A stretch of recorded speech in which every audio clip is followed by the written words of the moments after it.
a second. Excellent. So now I pass to Professor Pedro. Thank you, Professor Pedro. Thank you. Well, it's a pleasure to participate in this program. It's something very exciting. I've been very much interested in this theme on coupling the different components of the Earth system for quite some time. Actually, I got into this business because of my work in the Amazon, and coupling with vegetation was my focus during part of my career, and but I got deeply involved in this theme, mostly from a theoretical point of view, which is related to the role of non-linearities in coupling different components of the Earth system. So this is going to be a very condensed lecture on this theme, and I hope I have some materials, some references that will be useful for some of the students. Next slide, please. As you know, the physical climate system is a pretty complex machine. It involves not just the atmosphere or the oceans or the sun, but also involves this complex structure associated to the biogeosphere. In other words, so the marine component is the terrestrial components. So if you're really interested in the climate, you have to have these two boxes, the marine biogeochemistry and terrestrial ecosystems, in order to properly simulate the climate evolution of our home, planet Earth. And other things are very important, human activities, for instance. And if you look at how IPCC evolved in time, you'll see that at some point in the 2000s, the 2001 IPCC, for instance, modeling human activity was also already pointed out as an important component of the system. And if you look at the 2007 IPCC, there's a little more stuff. And the most recent one is the one that you have finally some interesting results in coupling human activities to climate. Actually, I had a PhD student several years ago who did a very simple modeling of the coupling between the global economy and the global climate. Very interesting stuff that I think is going to be absolutely necessary. This is just to give you a broad picture of the complexity of the climate system in the sense that it's not just atmosphere, right? It's this whole thing, the ocean, the soil, the biogeochemistry, the human activities, and the external forcing, which is very important, the solar forcing, for instance. Next slide, please. And from a modeling point of view, basically that's what you have to do. You have several equations governing each component of the system. And each component has a linear part, that's what's in the green rectangle. The linear part is trivial in the sense that we have including some analytical solutions sometimes. But then on the right-hand side of these equations, you have the nonlinear term. And the nonlinear term, already you see the interaction between components. You see interactions between the atmosphere, the water in different forms, the soil, vegetation, and finally, the last equation, the biogeochemical species. But you also have the forcing, the physical processes that govern the interactions. The nonlinearity actually comes, for instance, from process related to advection, for instance, transport, which contribute to the complexity of the system. And as you can see, the state variable is, in the case of the atmosphere, is the wind, temperature, moisture in different forms. The water component, ocean currents, for instance, temperature, salinity, and several other things. Soil temperature, soil wetness, nutrients are very important. Vegetation, different characteristics of the vegetation, including the volatile organic compounds, and there comes the biogeochemistry. And the final equation for the biogeochemical species, you have CO2, CH4, ozone, the organic compounds, SO2, and so on, a huge amount of variables that you actually have to include. So this is a very simplified vision of the modeling of the Earth system. Next slide, please. And the time scale of the Earth system components vary a lot. It's partially due to forcing, external, solar forcing, orbital forcing, partly due to internal variability, and there comes the nonlinear parts, the one that I've been very much interested in the last 15, 20 years. And it's this nonlinearity and this control on the time scale of evolution of the climate system is very much related to the coupling, which is usually nonlinear. So that's what makes things quite complex in the sense that the nonlinearity actually merges the scales from actually even seconds, right, to centuries on the right-hand side of this figure. Next slide, please. And if you look at the time scale of almost 1 million years ago, you'll see that the time evolution of CO2, for instance, varies a lot. You see the glacial periods, the warm periods, and they have a lot of impact on the CO2. But what's important in this figure is to stress two things. First is the irregularity of the CO2 evolution. And on the right-hand side of this picture, what's happening in recent years. So something strange is going on, and that's exactly what we've been putting a lot of effort in understanding the role of human forcing. Next slide. And considering the recent global warming trend, one of the important things is where is this heat going into? And the figure on the left, for instance, clearly shows you that the most of the heating, the energy associated with the heating, the heat content, is in the ocean. So it's very important. And the ocean, if you look separately, so extract the ocean from the complete system, one of the interesting things is that the time scale associated with the ocean, for instance, is usually much longer. In other words, the ocean is slower than the atmospheric component. And that's what's very interesting, is how do you couple things that have different time scales, right? And that's what I'm going to get in more detail in the next slides. So ocean really has a huge importance in this process. Next slide, please. So let's look at how climate models used, for instance, in the IPCC studies, how do they couple the subcomponents of the climate system? Next slide.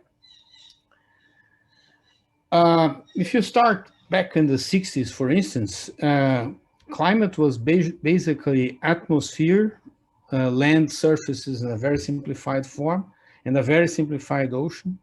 And as time went on, going to the right of this figure, you see the complexity growing, growing, growing. If you get to the present, for instance, you have the carbon nitrogen cycles, you have the solar forcing, volcanic forcing, sulfates, dust plays a very important role, including cloud microphysics. the interactive vegetation, that's something that I've been involved more specifically. The biogeochemical cycles and the dynamics of the ice sheets, which is very complex as well. So let's go to the next slide. So you have somehow to model that F component, the forcing component in the equations.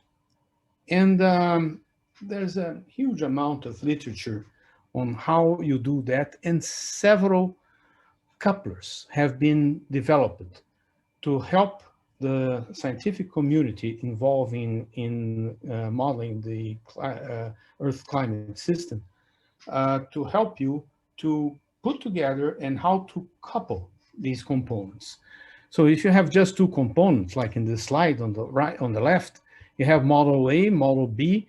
Model A has its own variables. The state variables are represented by the vector X. The model B, you have you get from model A, the output of model A is a variable Y, but model B perhaps needs a transformed version of the output of model A, which is vector W. And vector W enters into model B, produces an output, which is a state called determined by the vector Z, and the data transformation eventually comes back to your original model. So you have to be careful in how you do that in an efficient way, in a consistent way, so that at the end, for instance, energy is conserved. This is critical. Next slide, please. And just going quickly over some of the models that are available now. It's not a complete view, just a few models that I'm going to talk about. For instance, the FMS, the Flexible Modeling System in GFDL in the US, for instance, you have a module for the atmosphere, for the ocean, for the sea ice, for land. And you have a coupler that exchanges information among these components. Next slide. A new version of the GFDL model uses another dynamical core.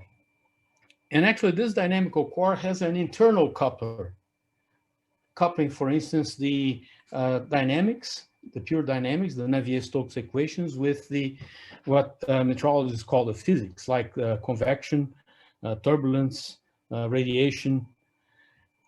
But the land is outside. It's another component, like, and the vegetation is inserted into the land model. So you see that depending on how the model is constructed, some parts, actually you join some components of the system, like in this case, the land and vegetation have been put together.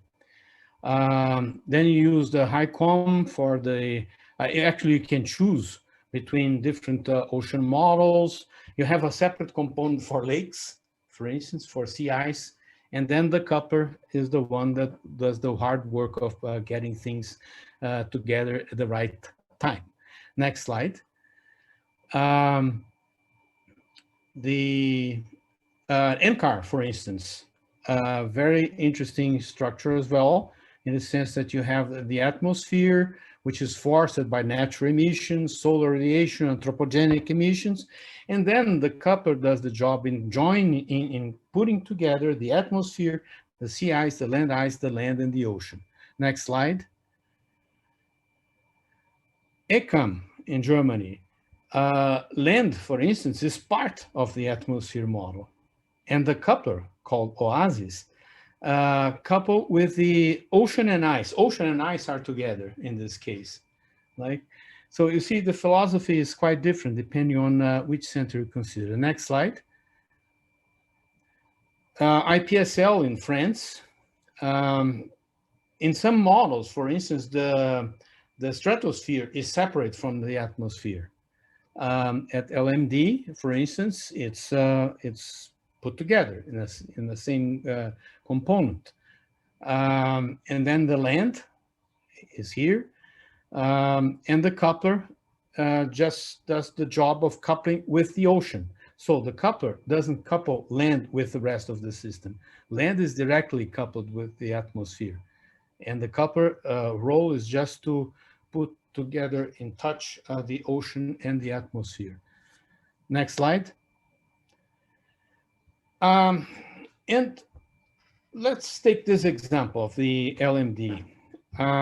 So they use the coupler called Oasis, and you have one model which is slow, which is the ocean. The other model is the model 2 is the fast model.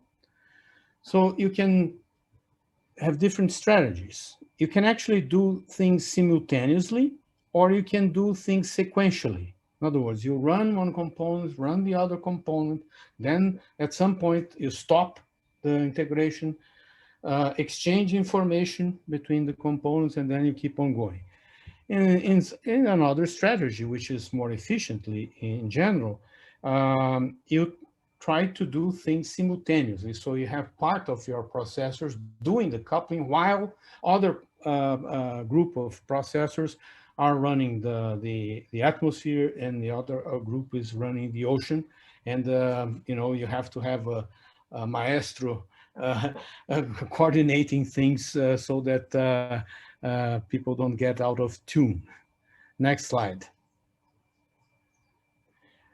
Let's go back now to the dynamical core requirements and the critical point concerning coupling, which, as I mentioned at the beginning of the presentation, is this issue about nonlinearity, and the fact that nonlinearity is related to multiscaling.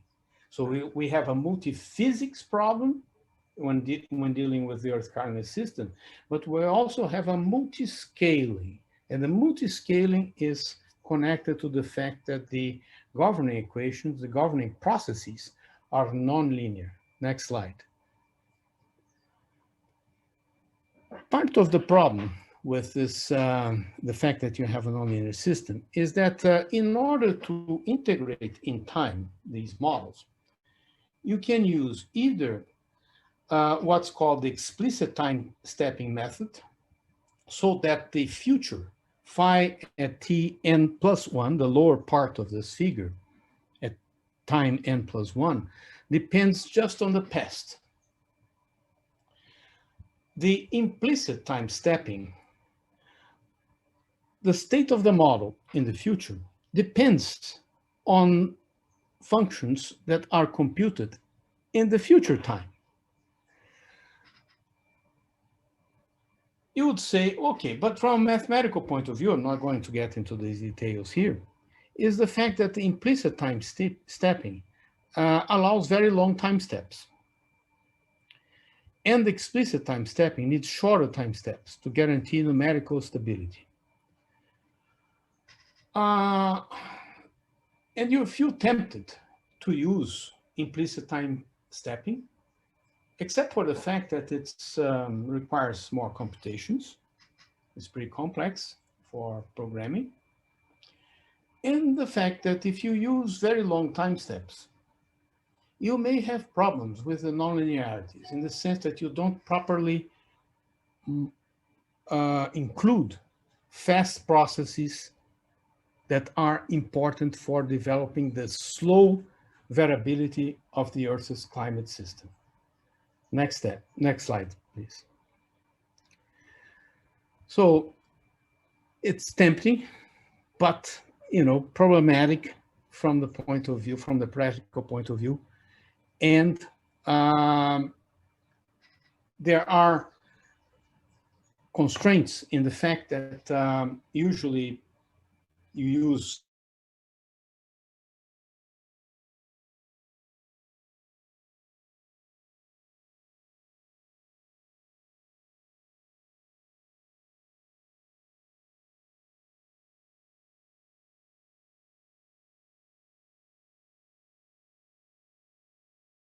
next slide. Oops. Oh, okay. So in principle, all processes should evolve simultaneously. And given the fact that different processes use different numerical time integration schemes, and that's probably true in most of the models, it's necessary in order to integrate to do things at a certain order. In other words, what comes first? The surface heating, and then later the clouds, then the rain, then that impacts the vegetation grows, changes surface properties. So you have an order of things in the model because you discretize in time. In the real world, things happen basically simultaneously. But in the models, you have to separate processes in such a way that sometimes the order which you use in one particular model may produce different results if you change the order of the processes. So that's something that we have to be extremely careful in doing coupling. It's the order of the coupling processes. Next slide.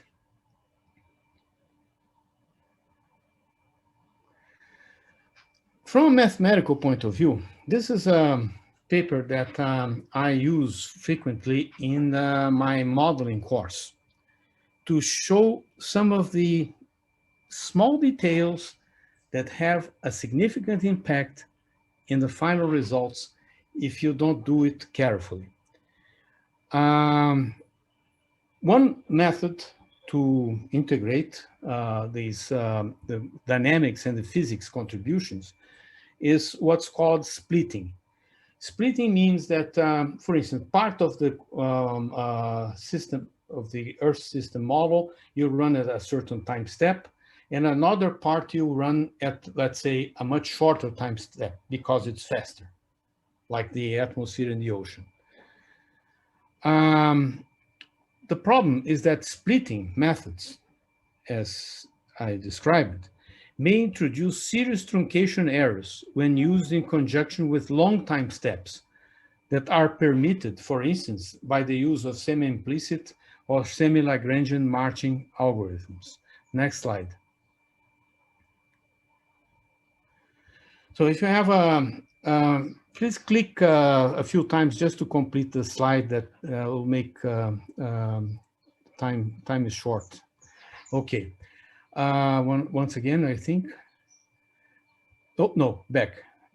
Yeah, there it is. So you have, let's say that your model is represented by equation 1, where L is the linear part, R is the nonlinear, and P is the physical parameterization. For instance, the coupling with another component of the system.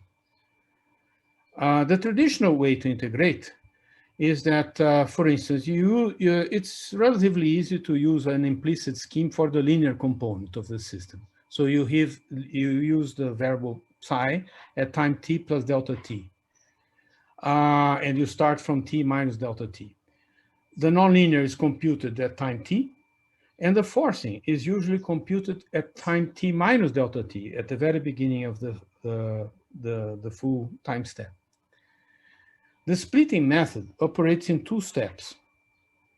First, you compute a first estimate of psi at t plus delta t, psi star, which is basically the same way as before. Then you correct the future estimate by introducing the physical forcing.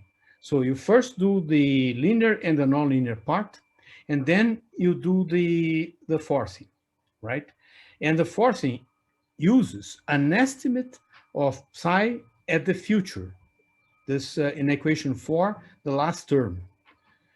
So you have these 2 ways of doing things. The traditional way, or let's say this option here, where you use the splitting. And the idea is to search what's the impact on the final solution. Next slide. So if you have this equation, let's simplify the model. Look at this equation 7, which is a very simple equation, which has an analytical solution. and provides a stationary solution. Now, if 7 is integrated using a semi-implicit time scheme, treating the force in G in a traditional way, right?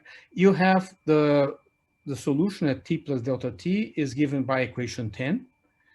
And if you want the stationary solution, you have to put Ft plus delta T equal Ft minus delta T. In other words, it's stationary. It's a constant. And then you find the solution, which is G by beta. Beta is this parameter in equation 7. Next slide. Click a couple of times. Yes. Okay. Now, if the split method is used instead of traditional way, you actually get this solution for the future. And the steady state solution is equation 15, which differs from the analytical solution and from the equation in the traditional method by this beta delta T parameter here. So it means that the coupling with the physics now depends on the time step of the integration. So if you compare with the semi-implicit traditional and to the analytical, you have a different solution. And the next slide, you'll see the impact of these things in a simple model, an atmospheric model. This is the vertical velocity at a certain level in the atmosphere using a time step of 60 seconds, the splitting with 15 seconds, the traditional with the squares, and the traditional with the circles and the splitting with the squares. Look at the times of the vertical velocity in the atmosphere, almost twice as big. So this example clearly tells you the importance of how often you do the coupling with the physics. So it's strongly dependent on delta T. So the message is, be careful when you do a coupling. How often you do the coupling has a significant impact in the final solution. Next slide, please. And the physics behind this problem, now I'm going to go very quickly, is the role of the nonlinearity in scale interactions. So when you have, let's say, two scales, one defined by wave number A and the other one by a wave number B, if you have a product, in other words, a nonlinear term, you have new scales, A minus B and A plus B. In other words, you have a shorter scale and a longer scale. So this is critical, the fact that you change scales through the nonlinearities. Next step. You can go to the next one. And how can we model the nonlinear interactions? Next slide. So in general, you have an equation that governs the atmosphere of the ocean. The first one on the top left-hand side. Time change of the state vector, the physical space. You have the linear component, the L psi, the nonlinear, and the forcing. And the linear operator. If you do a mathematical analysis, you see that this linear component already allows different time scales, for instance, different spatial scales. That's what's called the dispersion diagram, which is represented here on the right. So you have a slow, so you have frequency in the y-axis and the spatial scale on the x-axis. And you see that you have slow components and fast components, high frequency, and modes that actually join the fast component to the slow component. And if you solve this equation, the physical space in the phase space, in other words, in like a Fourier expansion, you actually have a solution which is a very simple equation that looks like ordinary differential equation for for an oscillator, harmonic oscillator.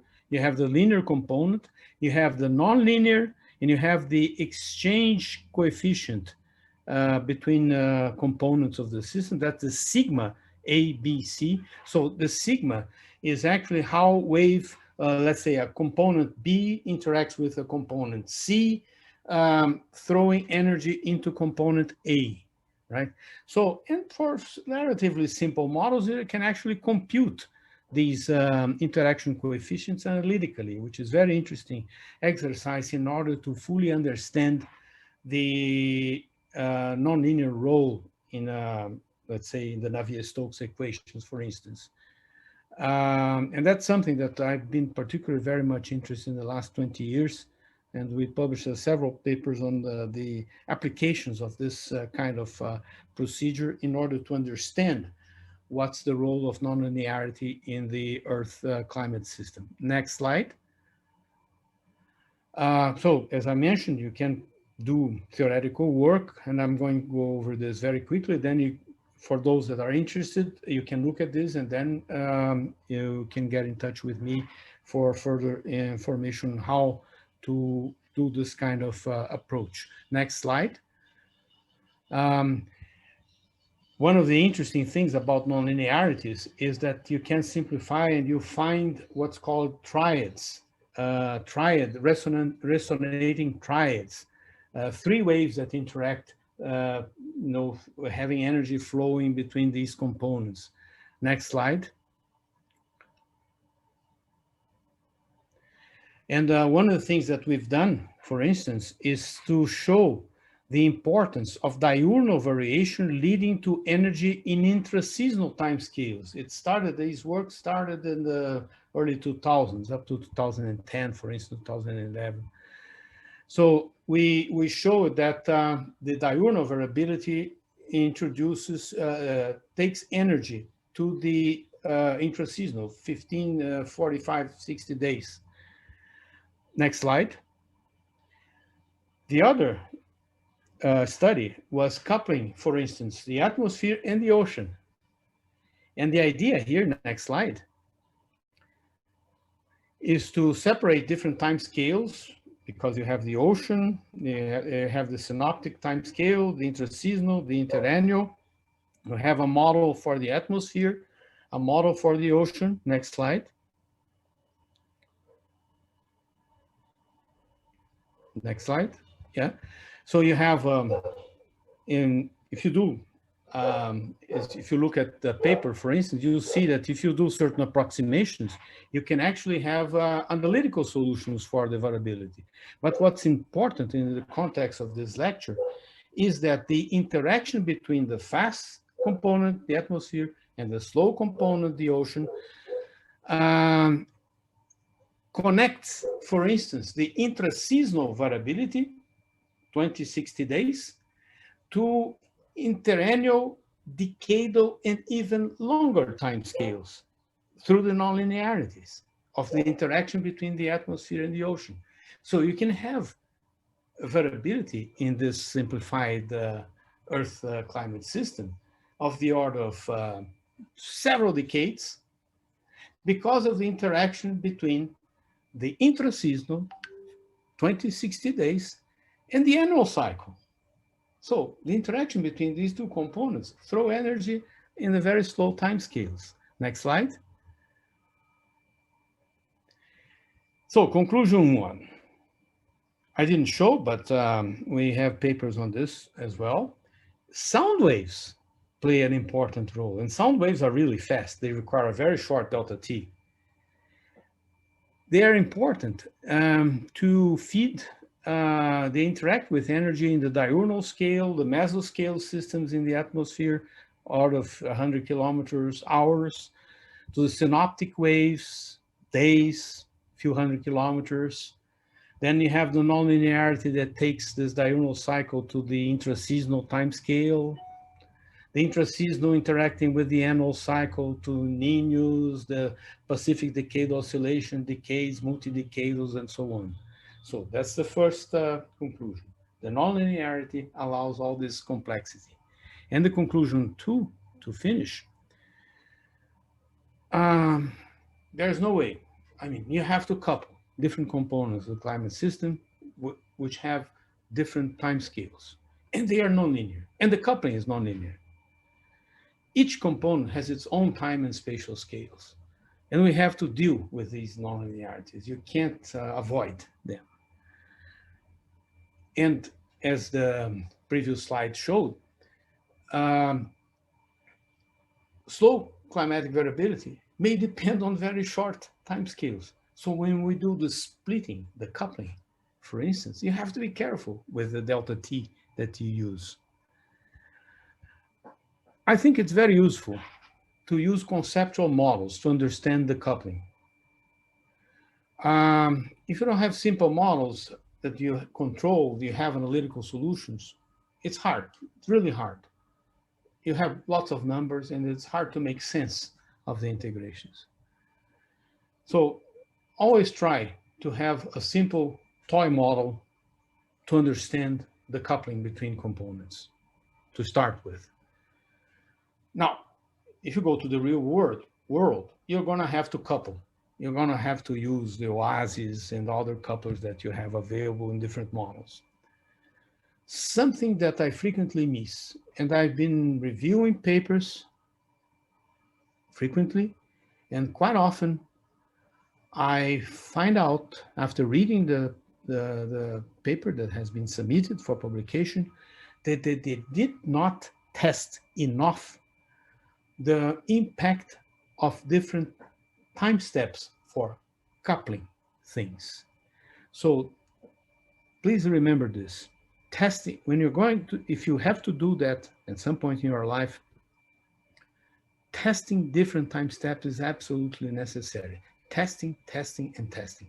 Like exactly how what we've been hearing now about the COVID-19 issue, right? So you have to test, test, test. And that's exactly true if you're going to do modeling of the complex Earth system, the biogeochemistry in particular. I think it's something critical. You do have to be extremely careful in how you do the coupling in order to have a physically reasonable solution. Thank you very much.